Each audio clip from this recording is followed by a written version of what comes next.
My name is Gio DeMangella. I am from Glenbard North, and I am in the HVAC and residential wiring. My name is Kevin Tucker, and I'm from Addison Trail, and I take the HVAC class at TCD. My name is Jehu Gomez, and I go to Glenbard East. I am part of the heating, ventilation, and air conditioning, as well as residential wiring at TCD.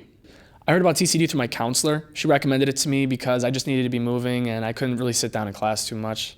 In the beginning of the year, we wired up circuits parallel in series, and we ran conduit and boxes and three-way switches and all sorts of stuff. We actually were working on furnaces, how to troubleshoot them, see what's wrong, all these little key factors that can mess up an entire system. For the rest of the year in HVAC, now we are going to learn about refrigeration.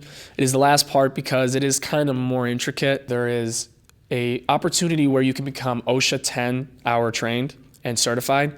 They give you your card and everything. And then later on in the year, you will then have to become certified in the EPA 608 area, where that has to deal with refrigeration, the safety and handling of refrigeration.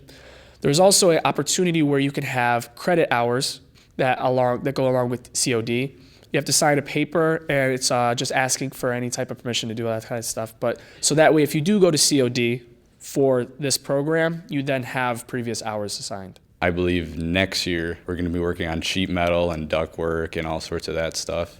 What surprised me about HVAC is how, as long as you pay attention, as long as you do the work, you don't fall behind. You have to know everything to be able to troubleshoot easier. If you forget something, you don't know about something, it's a huge disadvantage.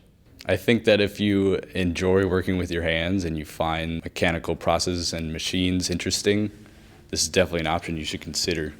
I would tell other students thinking about taking HVAC to do it. It just takes focus, it just takes paying attention, and then applying it. As long as you have solid puzzle solving skills, or you can just really learn how to work with anything, it'll be a good time for you.